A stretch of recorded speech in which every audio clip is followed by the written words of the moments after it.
échapper au jugement. En effet, Dieu désire que nous puissions échapper au jugement. Et ce message qui a pour but de réveiller les consciences. À la lumière des textes de la Bible, il est évident que l'ennemi de nos âmes ne veut pas que l'homme sache que le jugement est inéluctable. Pourquoi ?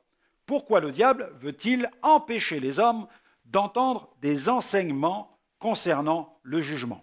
Eh bien, tout simplement et certainement parce qu'il est déjà lui-même jugé. Jésus affirmait ceci: le prince du monde est déjà jugé. Et cette idée, le diable ne peut la supporter. Ce jugement signe son échec total. Ce jugement le déclare perdant. Lorsque quelqu'un se met à enseigner la doctrine du jugement ou des peines éternelles, il ne peut occulter ce point fondamental du jugement du diable. C'est l'un des premiers éléments de cette doctrine qu'il convient de partager avec le plus grand nombre. Un jugement est imminent.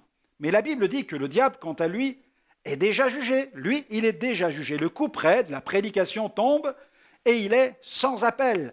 Pas de possibilité de repentance pour cet ange déchu. Pour lui, la sentence est déjà tombée. Le verdict est prononcé et il est sans appel. Condamné, coupable. La prédication stipule son statut juridique. Et l'ennemi ne veut pas que l'homme entende un enseignement traitant du jugement, car il sait qu'il devra réfléchir et qu'il va devoir fléchir les genoux devant le Seigneur Jésus-Christ. Le simple fait de savoir qu'il devra un jour fléchir les genoux devant Dieu et reconnaître l'autorité et la seigneurie de Jésus le rend fou de rage. Quelle humiliation pour le serpent ancien! Quelle humiliation quand celui qui dirigeait le cœur des anges à l'aube de l'humanité devra un jour se courber en présence de Dieu, et cela sous le regard même de ces démons, tous ces anges qui ont perdu leur dignité et leur gloire. Il devra reconnaître et confesser que Jésus-Christ est Seigneur. Il lui faudra reconnaître sa défaite, son échec total. Le Seigneur dit « Je suis vivant » et il le dit dans sa parole « Tout genou fléchira devant moi, toute langue donnera gloire à Dieu et confessera que Jésus-Christ est Seigneur. » Le diable et les démons tremblent quand ils entendent le message des peines éternelles. Ils tremblent quand un prédicateur déclare cette sentence de jugement qui est déjà prononcée contre eux. La prédication du jugement leur parle de leur futur et de leur désastreuse destinée. C'est pourquoi le diable ne veut pas que l'homme entende un enseignement traitant du jugement, car il sait qu'un jour, il sera jeté dans la géhenne.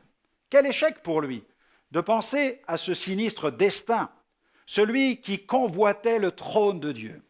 Cet imposteur qui désirait prendre la place du Fils de Dieu ne peut se résoudre à cette idée de devoir passer l'éternité dans la géhenne, cet étang ardent de feu et de soufre que nous pourrions comparer à une décharge publique. C'est le terme géhenne qui provient du texte original, c'est le sens dans le texte original. La décharge publique de Jérusalem, Géninom, c'était cet endroit-là qui servait de décharge publique. La Bible évoque ce jour où le diable subira la justice expéditive de Dieu. Dans Apocalypse 20, verset 10, le diable qui les séduisait fut jeté dans l'étang de feu et de soufre, où sont la bête et le faux prophète, et ils seront tourmentés jour et nuit au siècle des siècles.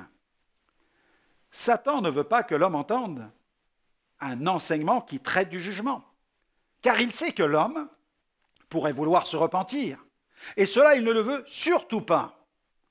Couler tout seul avec le bateau, ça n'est pas son genre. Il ne veut surtout pas sombrer tout seul. Toutes les âmes qu'il pourra entraîner avec lui seront les bienvenues. Ce sera déjà ça de gagner pour lui. Le diable ne veut pas que l'homme sache que le jugement est inéluctable, car il a peur que l'homme se repente. La Bible nous laisse un formidable exemple de repentance. Par exemple, il s'agit de la ville sanguinaire de Ninive, dans le livre du prophète Jonas, au chapitre 3, à partir du verset 1er. La parole de l'Éternel fut adressée à Jonas une seconde fois, en ces mots : « Lève-toi, va à Ninive, la grande ville, et proclame-y la publication que je t'ordonne. » Et Jonas se leva, et alla à Ninive, selon la parole de l'Éternel. Or, Ninive était une très grande ville de 3 jours de marche. Jonas fit d'abord dans la ville une journée de marche, et il criait et disait « Encore 40 jours, et Ninive est détruite !» Les gens de Ninive crurent à Dieu. Ils publièrent un jeûne et se revêtirent de sacs depuis les plus grands jusqu'aux plus petits. La chose parvint au roi de Ninive, et il se leva de son trône, ôta son manteau, se couvrit d'un sac et s'assit sur la cendre.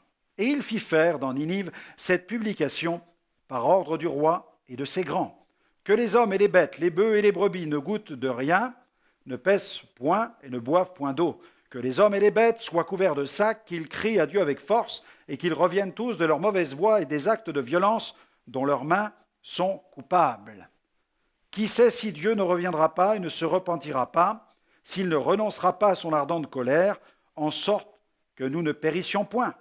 Dieu vit qu'ils agissaient ainsi et qu'ils revenaient de leur mauvaise voie. Alors Dieu se repentit du mal qu'il avait résolu de leur faire, et il ne le fit pas. Amen. La Bible nous laisse aussi d'autres exemples de réchappés. En se fabriquant une arche, Noé, par exemple, échappa au déluge d'eau qui, à cette époque, engloutit la terre.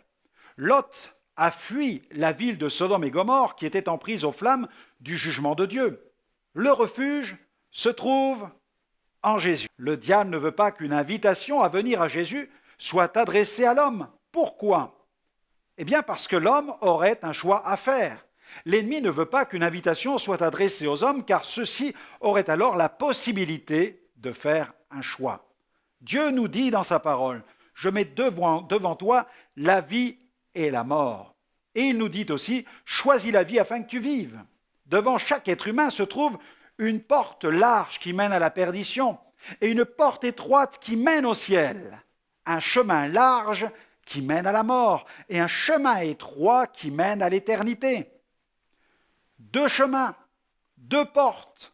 Souvenez-vous, 2 brigands furent crucifiés avec Jésus. L'un des 2 brigands s'est révolté contre Dieu, il a blasphémé et il s'est moqué de Jésus alors que l'autre était conscient de ses péchés et il a manifesté un esprit de repentance. Sur la croix, ce brigand repentant s'est écrié « Pour nous, c'est justice, car nous recevons ce qu'ont mérité nos crimes. Mais celui-ci n'a rien fait de mal. » Et se tournant vers Jésus, il a fait cette demande « Seigneur, souviens-toi de moi quand tu viendras dans ton règne. » Et Jésus lui a répondu « Aujourd'hui, tu seras avec moi dans le paradis. » Alléluia. Mais le diable ne veut pas qu'une invitation soit adressée à l'homme, car l'homme lui échapperait. Le diable ne veut pas qu'une invitation soit lancée parce que l'homme lui échapperait et d'autres pourraient le suivre. L'adversaire craint le message de l'Évangile car il proclame la rédemption, l'émancipation, la libération des captifs. La Bible enseigne ceci dans l'épître de Paul aux Éphésiens, chapitre 2, versets 1 à 3. Paul rappelle ceci aux Éphésiens. « Vous étiez morts par vos offenses et par vos péchés, dans lesquels vous marchiez autrefois, selon le train de ce monde, selon le prince de la puissance de l'air, de l'esprit qui agit maintenant dans les fils de la rébellion. Nous tous, nous étions de leur nombre, et nous vivions autrefois selon les convoitises de notre chair, accomplissant les volontés de la chair et de nos pensées, et nous étions par nature des enfants de colère comme les autres. » Amen. Mais grâce à Dieu, nous avons quitté les rangs des pécheurs pour rejoindre celui des croyants. Satan, quant à lui, ne veut pas qu'une invitation soit lancée, car si quelqu'un répondait à cette invitation, d'autres pourraient suivre et lui emboîter le pas. Ceux qui répondent à l'appel de Dieu et qui reçoivent en eux la vie de Jésus deviennent des témoins, ils deviennent des lettres de Christ, des lettres vivantes. La Bible dit ceci dans Éphésiens, chapitre 2, versets 4 à 7, « Mais Dieu, qui est riche en miséricorde, à cause du grand amour dont il nous a aimés, nous qui étions morts par nos offenses, Dieu nous a rendus à la vie avec Christ. C'est par grâce que vous êtes sauvés. Il nous a ressuscités ensemble et nous a fait asseoir ensemble dans les lieux célestes en Christ, en Jésus-Christ, afin de montrer, regardez le témoignage, afin de montrer dans les siècles à venir l'infinie richesse de sa grâce par sa bonté envers nous en Jésus-Christ. Amen. Quand nous témoignons nous déplions cette lettre et nous permettons à beaucoup de la lire. Dès que Jésus est venu dans ma vie, ceux de mon entourage ont eu accès à la bonne nouvelle. Plusieurs ont même emprunté le même chemin, celui du salut. Ma mère était délivrée d'un esprit de divination, mon père était guéri d'un ulcère à l'estomac qui le faisait terriblement souffrir et le dernier examen que nous avions reçu laissait présager d'un cancer. Mon frère aîné a été délivré de l'alcool et de la drogue, il a abandonné le monde de la nuit. Ma petite sœur a été délivrée elle aussi et elle a été guérie des traumatismes provoqués par les pratiques occultes. Toute ma famille a été sauvée. Le Seigneur m'a appelé au ministère d'évangéliste. Dans les mois qui ont suivi notre conversion, avec mes parents, nous avons décidé de venir en aide aux déshérités de la ville. Et par le biais d'une œuvre sociale que nous avons appelée à l'époque Espoir, nous avons ouvert un dépôt dans lequel ont été entreposés des vêtements, des meubles et de la nourriture. Des centaines de familles ont pu bénéficier de ce ministère de compassion. Grâce à cette œuvre de bienfaisance, de nombreuses familles ont entendu le message et la bonne nouvelle. C'est ainsi que j'ai commencé mon ministère d'évangéliste, comme témoin. Il n'y a pas de meilleure école que celle du terrain. Ensuite, Liliana et moi, nous nous sommes engagés, nous nous sommes mariés, nous avons décidé de servir le Seigneur dans le cadre d'un travail pionnier. 5 années durant, nous avons travaillé au développement d'une œuvre nouvelle. Et puis au fil du temps, le Seigneur a élargi le rayonnement de notre ministère. Aujourd'hui, le Seigneur nous a ouvert la porte dans de nombreux pays dans lesquels je me rends pour rendre témoignage et annoncer la bonne nouvelle du salut. Et il y a notre ministère ici, à la télévision, où nous touchons des milliers dans le monde. Des milliers trouvent le chemin de la vie et vivent un changement radical. Lorsque je vois ces milliers de personnes qui s'avancent devant l'estrade sur laquelle je lance l'invitation à venir à Jésus, je n'oublie jamais qu'au départ de ma conversion, il y a un homme, un autre témoin de Jésus, qui n'a pas eu honte de son Seigneur et qui est allé sur la place publique parler de son salut merveilleux. Il a été comme une lettre vivante que le Christ m'a adressée personnellement. Le diable ne veut pas que l'homme soit sauvé, car il sait quelles sont les conséquences du salut d'une seule âme. Un homme sauvé peut en sauver des milliers. L'homme doit faire un choix.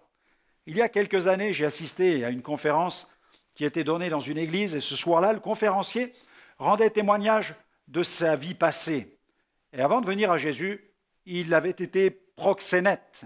Et pendant plus d'1 heure, il a décrit la vie sordide qu'il menait avant d'avoir le privilège d'entendre la bonne nouvelle. Il a parlé de toutes ces femmes qu'il avait exploitées et qu'il avait mises sur le trottoir. Son témoignage était tout simplement bouleversant. Arrivé au terme de son témoignage, je crois que toute l'assistance s'attendait à ce qu'il procède à un appel afin de permettre à toutes les personnes nouvelles qui étaient venues pour cette grande occasion de prendre une décision pour Christ. Dramatiquement, il a terminé son témoignage en faisant la promotion de la publication d'un livre racontant son histoire. Il a terminé par une prière et Amen. Ensuite, quelqu'un a fait quelques annonces et a remercié l'assistance d'être venu. On a éteint la lumière et puis voilà, c'était terminé. Des dizaines de personnes venaient d'entendre l'Évangile pour la première fois. Le filet de l'évangélisation avait été saisi à pleine main, il avait été lancé, mais personne ne l'avait tiré. Il est tellement important d'avoir l'opportunité de choisir. Nous devons donner aux hommes l'opportunité de choisir. Tel est notre devoir en tant que serviteur de Dieu. Un évangéliste a été invité dans une église à porter l'évangile et alors qu'il venait de terminer son message, il s'est tenu dans le hall d'entrée de l'assemblée, comme le font la plupart des pasteurs. Et là, dans ce hall, il a serré la main à quelques personnes. Soudain, il a eu la conviction qu'une jeune femme allait passer derrière lui et qu'il devait l'arrêter. Il était comme saisi par un sentiment d'urgence. C'est le Saint-Esprit qui l'alertait.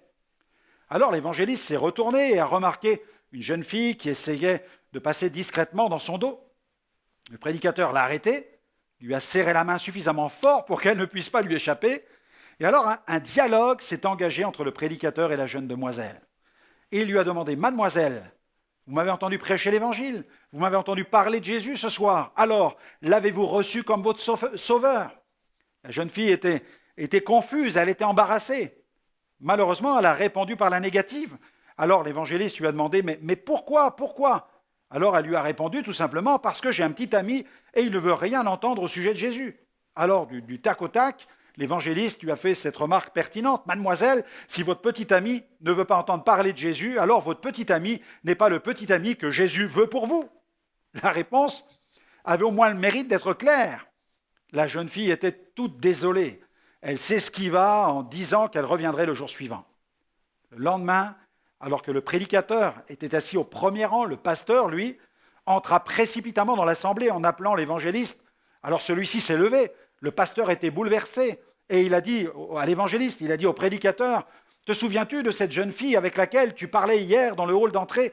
Il y a quelques minutes, alors qu'elle venait pour t'écouter, elle a traversé la rue, elle vient d'être renversée par un véhicule et elle est morte. Elle est morte. » Bouleversé, en larmes, l'évangéliste est tombé à genoux, il a pleuré devant Dieu. Il pensait en lui-même, pourquoi n'ai-je pas secoué plus fort cette jeune fille hier soir? Pourquoi? Nous sommes là, mes amis, pour annoncer une bonne nouvelle et une mauvaise nouvelle. La mauvaise, c'est qu'une épée de Damoclès est placée juste au-dessus de la tête de chaque être humain, et cette épée est celle du jugement imminent de Dieu. La bonne nouvelle est celle-ci. L'homme peut échapper au jugement de Dieu en se tournant vers Jésus, le sauveur de tous les hommes. Jésus a été frappé à notre place. La Bible dit ceci dans le livre du prophète Ésaïe au chapitre 53, verset 5, « Le châtiment qui nous donne la paix est tombé sur lui, et c'est par ses meurtrissures que nous sommes guéris. » Recevez Jésus comme votre sauveur et échappez au jugement en vous engageant à le suivre, à marcher à sa suite.